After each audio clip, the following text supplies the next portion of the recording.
has two organs to it, the brain and the spinal cord. So if I asked you on your last practical, what are the two organs of the CNS, the central nervous system, the answer is the brain and the spinal cord. I usually draw them like this, kind of a crude diagram, but this would be the brain, right? And then the spinal cord kind of comes down to a point, believe it or not. So the brain and the cord. The job of the central nervous system is to process information as it comes in. Like right now, there's a certain temperature in the room, there's a certain sound, you hear me, you hear the heater, there's a certain smell in the room, that type of thing. All this information is coming into your body. Your brain and spinal cord are processing that information, right? So it processes all the sensory information coming in, and it even sends out motor signals if you need to do something like contract a muscle or turn a gland on or something like that. Your nervous system, your central nervous system does that. We call that a motor response, okay? So what are the two organs? Brain, spinal cord. What's the job? Processing, right? It's processing information. That's the biggest thing that the brain and spinal cord does, okay? Now, watch this. Sensory information has to get to the brain and the spinal cord, and then motor information has to be sent out. What are the avenues that we get sensory information in and motor information out? These are going to be the nerves, right? We have nerves bringing information in, and we have nerves bringing information out. So this was the CNS, brain and spinal cord. The PNS is the peripheral nervous system. These are all the nerves in your body that carry the information. We're going to see, and I have this written down for you already, there's 31 pair of spinal nerves and 12 pair of cranial nerves. So what that means, guys, is this. Off of our spinal cord, we have like 31 pair of spinal nerves that are coming off. Like, I'm not going to draw them all, but it would be like this, right? It would actually look something like this. And then off of the brain, we would have 12 pair. Right? So all these nerves that come off are the PNS, peripheral nervous system. Okay? Again, they carry the information. Now, if you notice, anatomists love to divide things down until we can't divide them down anymore. We divide the peripheral nervous system into two divisions. The first division we're going to call efferent. An eraser. Let me just erase this for a minute. Watch this.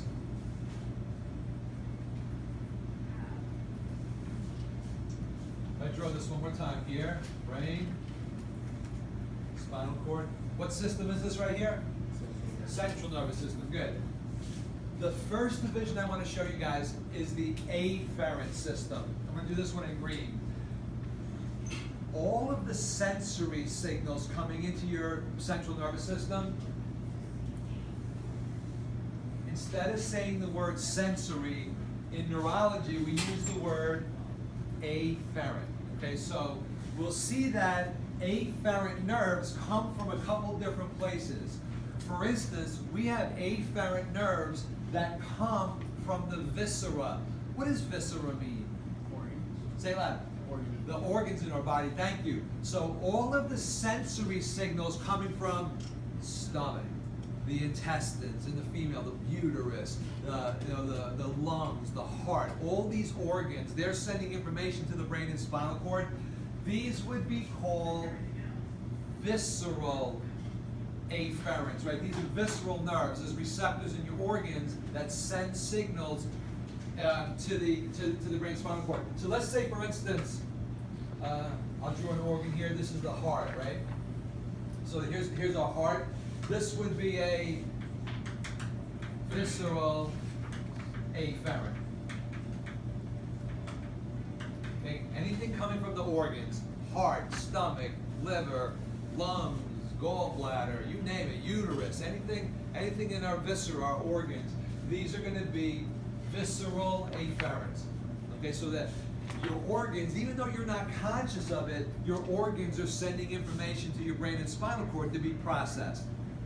Now, let's say you had breakfast a couple hours ago and the food's being digested in your stomach, right? Your stomach is sending signals to the brain and spinal cord to let the brain and spinal cord know, hey, things are going good.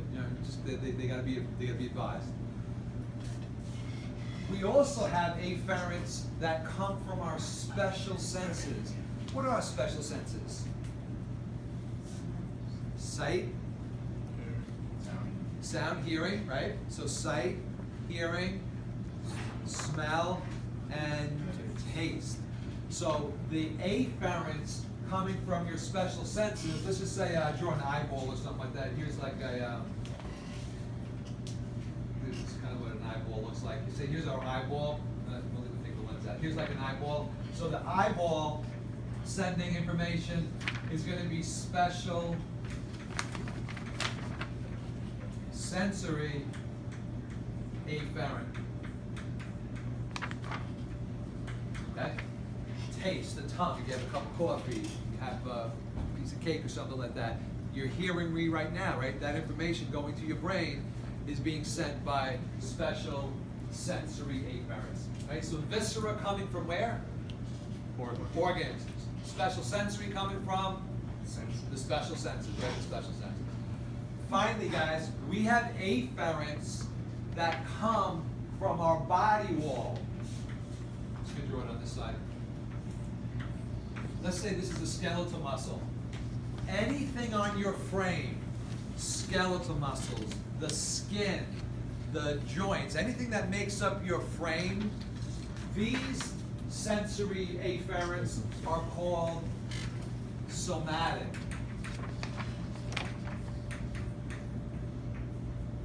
Afferents. Anything coming from your body wall structures. Right? The word somatic, just so you know, means body wall structures. Right? Anything body wall is a great word, somatic. I use it the rest of the term. Right? Somatic afferents. Okay? So all of these information going in, either visceral, special sensory, or somatic, are all part of the afferent division. Anybody, questions or comments on that? We're good? Okay. The second division is going to be efferent. Here the motor signals are going out from the CNS. So watch this. Let me draw the same picture. Brain, spinal cord. Okay. Now, here we're going to divide it into two parts. The efferents, right? They're sending signals away. Let's say they're here. Watch this. I'll draw right to here.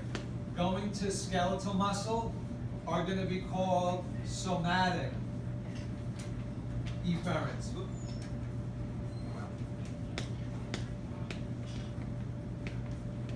Okay, so the efferent signals going to your muscles. Right now, let's say you're picking something up to highlight or to write, or you're moving, like me, I'm moving right now. My muscles are contracting because of these nerves called somatic efferents. They're going to go to the skeletal muscles.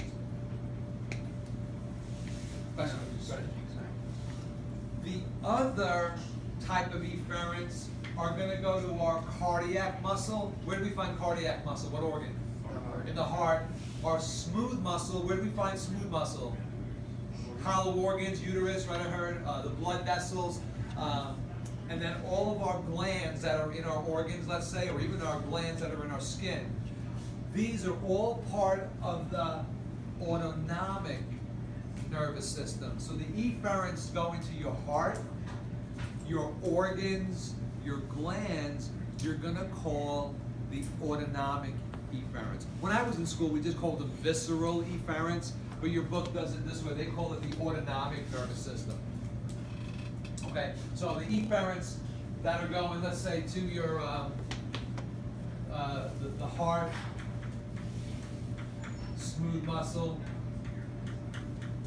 I'll get out of your way in a second, guys. And the glands. Right, this is all your autonomic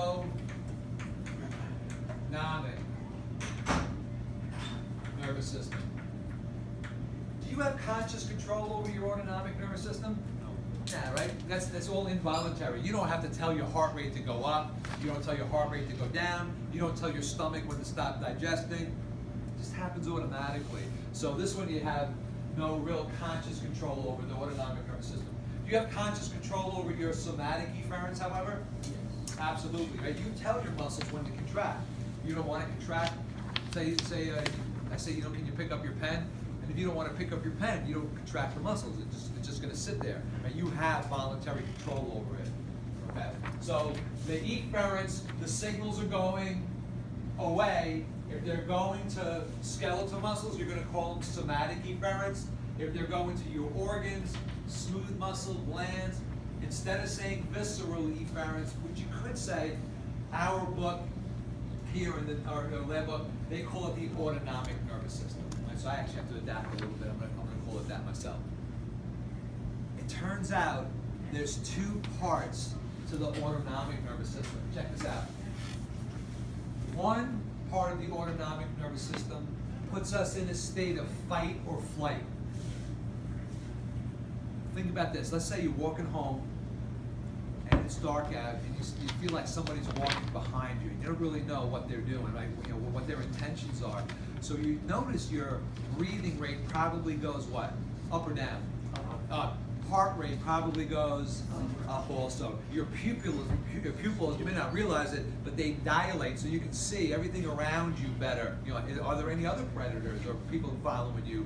You know, what's like an escape route, that type of thing. So all these things happen physiologically. Your heart's pounding, you're breathing a little bit faster. This is what we call the state of fight or flight, right? People in the army, soldiers go through this type of thing, right? They're in battle, right? They could die within the next couple minutes, right? If there's a battle, right? Their body's in a state of fight or flight. So they can either fight their opponent, or if this person that was following you, you can turn around and fight them, or you can flee. Either way, you want to be in that state. The other, and that's called the sympathetic nervous system, puts us in a fight or flight. The other part of the autonomic nervous system we call parasympathetic. That's what you guys, and me too hopefully right now, are in a state of rest and repair. And usually when we're resting, digesting your food, repairing your cells, that type of thing, the parasympathetic nervous system is dominant. So right now, it doesn't look like anybody's in a state of alarm. We're all pretty calm. Right? You had breakfast a little while ago, you're digesting your food.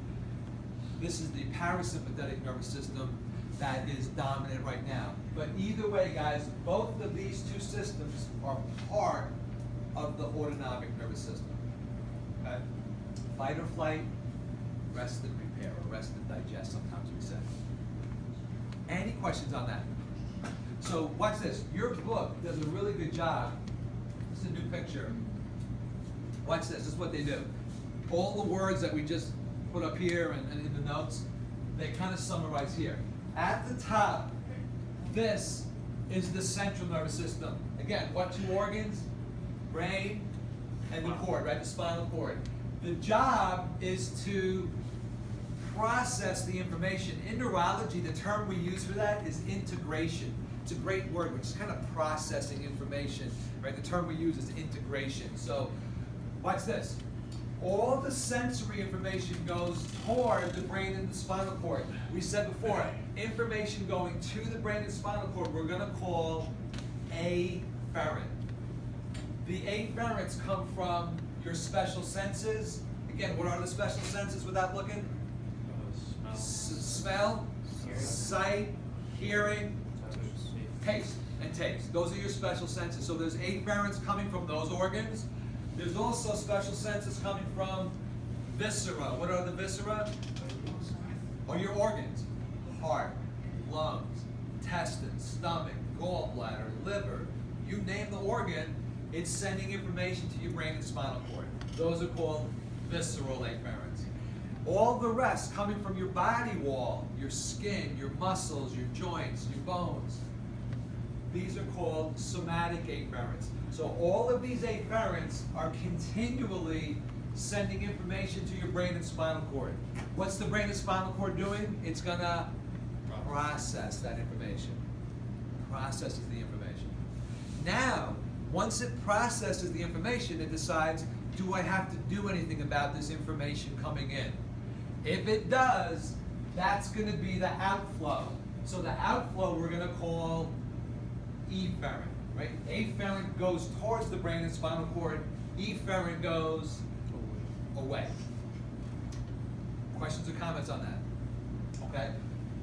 Two types of outflow, guys. If the outflow, the efferents are going to your skeletal muscles, your frame, you're going to call those somatic efferents, or they call it the somatic nervous system. They go into skeletal muscle.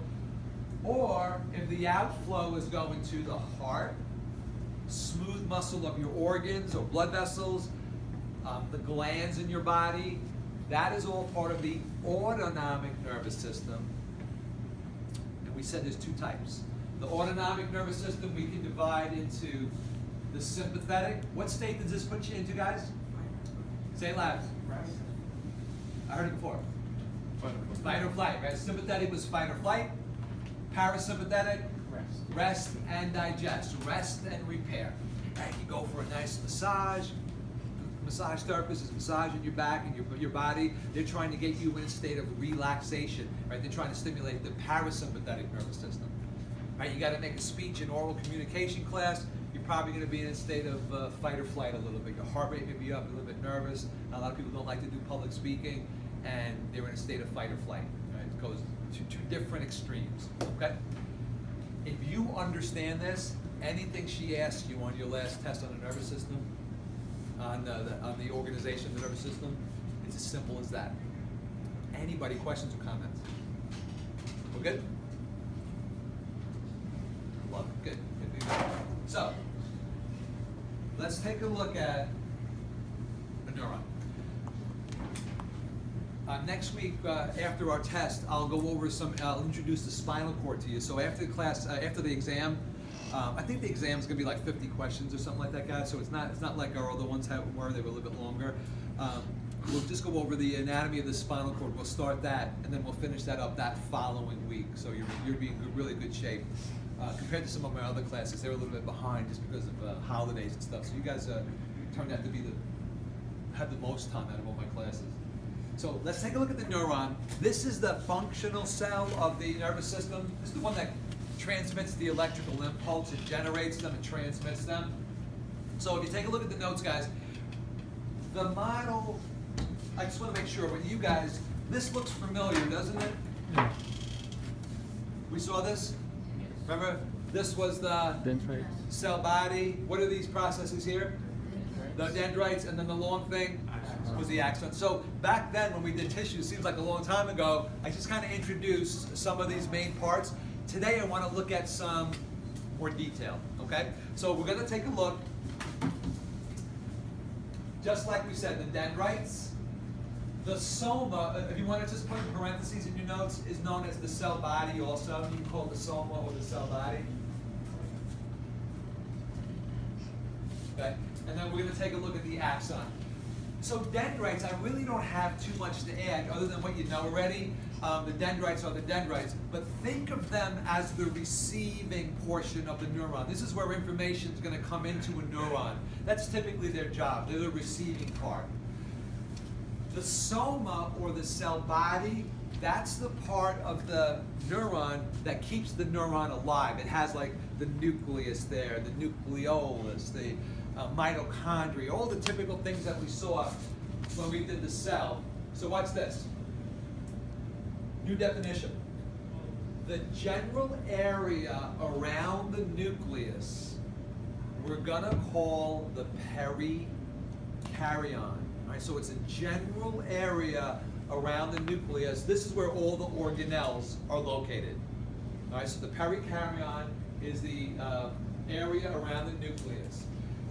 On the model, guys, you should be able to find the nucleus, and I'll go over the model with you in a little bit. And in the middle of the nucleus is a dark little area. That's the nucleolus, if you remember from when we did the cell anatomy. This third one is a new one. So watch this. In a neuron, when the endoplasmic reticulum and the ribosomes arrange themselves in chains. They actually line themselves up. They become very organized. It's a sign that the neuron is producing proteins. So we call the ER and the ribosomes, when they kind of line up in chains, we call that Nissl bodies. And it's spelled this way, N-I-S-S-L, not E-L, just N-I-S-S-L. That's the way it's spelled.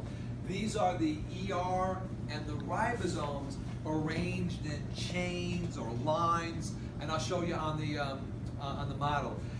To me, again, it's a sign that the neuron is producing proteins. Maybe the neuron is growing, or maybe the neuron's been damaged and it needs to repair itself. So the proteins are important. You go, watch this. So here's a picture from your book. Again, this would be the cell body. Here's the nucleus, nucleolus.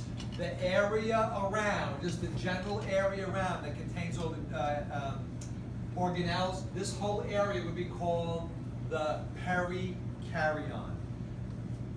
Then here's the ribosomes and the ER. See how they're kind of like arranged in chains? You can see they're lined up a little bit. That would be the Nissl bodies, right? So the ER and the ribosomes in the neuron, we're going to call Nissl bodies.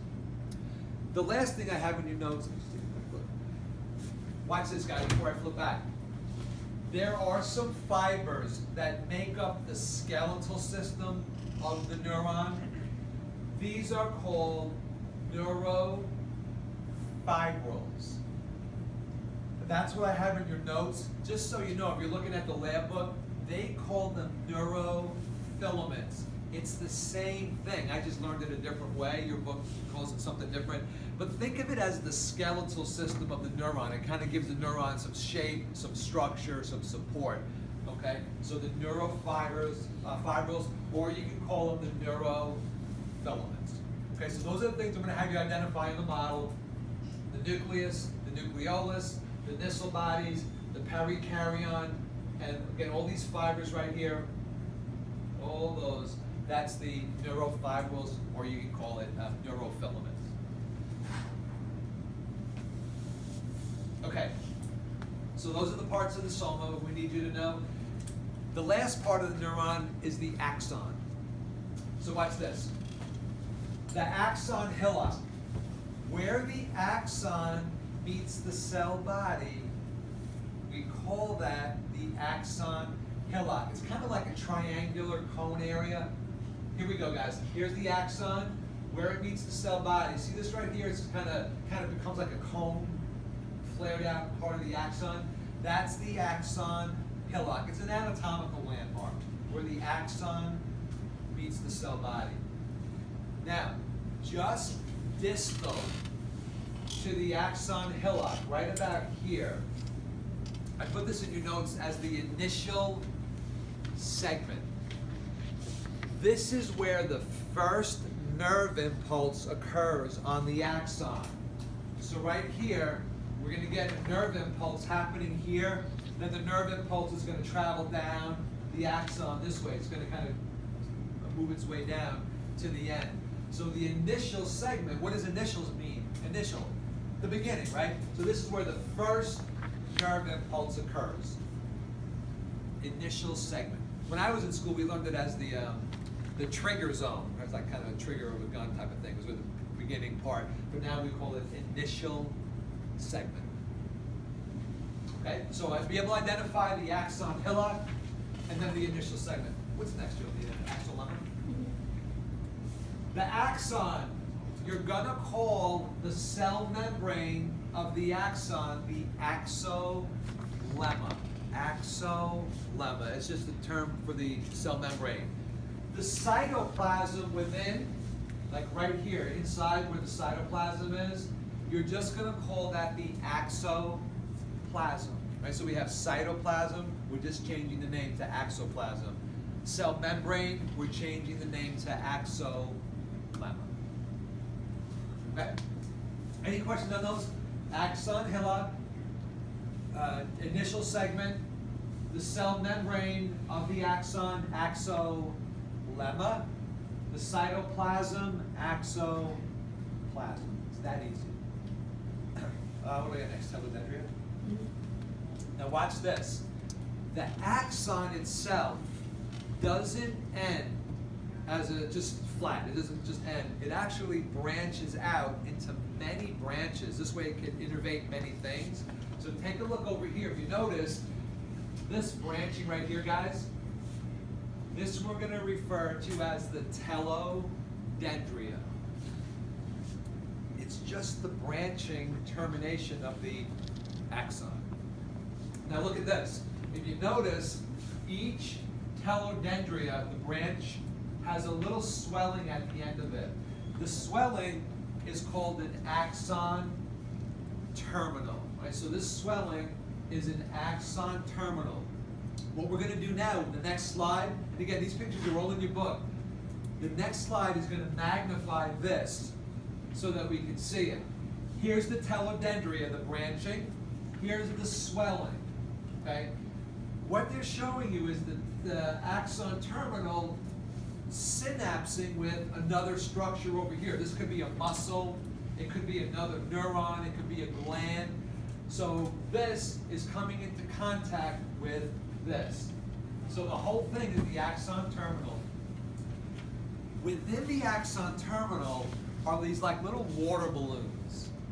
So these water balloons are going to be called synaptic vesicles. So these green things are little water balloons, except they don't got water. Instead, they carry something called neurotransmitters. Anybody have any idea what's some neurotransmitters in the body that you may have heard of? Dopamine, serotonin, GABA. That's a good one. Not many people know that. How about like the big famous one, acetylcholine. Most people know acetylcholine. Did you guys do chapter 10 yet in? So you wouldn't know that if you didn't do chapter 10. Chapter 10 is muscle physiology. We actually talk about how the neuron innervates the muscle. We talk about acetylcholine. So in chapter 10 is where you cover it. So these water balloons, you're going to call synaptic vesicles. What do they contain? Neurotransmitters. Right? Acetylcholine being one of the famous ones. But like Joe said, GABA, dopamine, serotonin, right? People that have depression sometimes will have low levels of serotonin and things like that. Okay? All right, let me go back to the notes real quick, make sure Okay, so the axon terminal, this is the swelling at the end of the telodendria. They contain the synaptic vesicles, and again, the synaptic vesicles contain our neurotransmitter. Okay, so watch this for a second.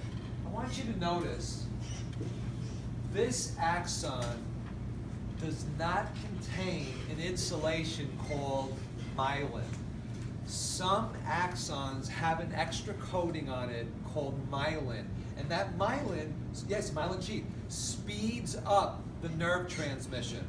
So notice this one just has the axolemma. That's the end of this axon. There's no coating on here. Take a look at my next picture. Same neuron, the blue tube going down the middle here, guys. This is the axon. But notice these hot dogs here on this axon. That right there is the myelin coating or the myelin sheath, like Joe just said. So watch what happens. If my finger was an axon, here's what happens. A cell will attach to the axon, and then it does something really interesting. It wraps itself around over and over again. Up to 100 times it wraps itself around the axon. So what they did here, which I like, this is kind of cool, they show you the axon, they cut the myelin sheath, and I don't know if you guys can pick it up in the back, but you see the layering from each revolution of wrapping around the axon. So this cell has wrapped itself around the axon over and over again. And if you notice, the nucleus of the cell always stays on the periphery, on the outside. So this is the nucleus of this cell. So the myelin is formed by a cell. Its name is this guy right over here, the Schwann cell. It's an outdated name, but it seems to stick. I actually tried to stop using it for a long time, but everybody else uses it, so I started using it again. Nowadays, we call it the neurolemmocyte. It's another term for it. But for our class, we're going to call it the Schwann cell. Okay, so again, guys, if each one of these things here is the hot dog looking thing, that's the Schwann cell. Then the bump on it, that is the nucleus of the Schwann cell. Now, you'll be able to identify that on the model. The other thing I want you to notice, each Schwann cell doesn't touch the other Schwann cell. There's actually a space. So take a look here. There's a gap here. There's a gap here. There's a gap there. Those are called, and I have in your notes there, the node of Ranvier. Node of Ranvier. Again, it's a little bit of an outdated term. Your book here, they actually just call it the nodes. I usually call them neurofibril nodes. So if you said node of Ranvier, I'll be happy with that. If you just want to say a node, I'll be good with that too. But understand, the node is the gap between each, what cell is this? Schwann cell, between each Schwann cell. When you guys get to it, Dr. Finley's going to talk about something called saltatory conduction, where the nerve impulse leaps between the Schwann cells in the gap. It actually jumps down the axon very, very rapidly. So it's the fastest way we transmit things. So she'll talk about that, but you'll know what it is. She'll talk about how it works. Okay? Schwann cell, nucleus of the Schwann cell, and the node of Ranvier. The last thing, we have a term for the cell membrane of the Schwann cell. It's called the neurolemma. The neurolemma, and I have it on your notes there. I'm not going to get into really what it does. It's something that you're going to see when you get to a pathology class. But when a neuron is cut, like the axon is cut, let's say somebody had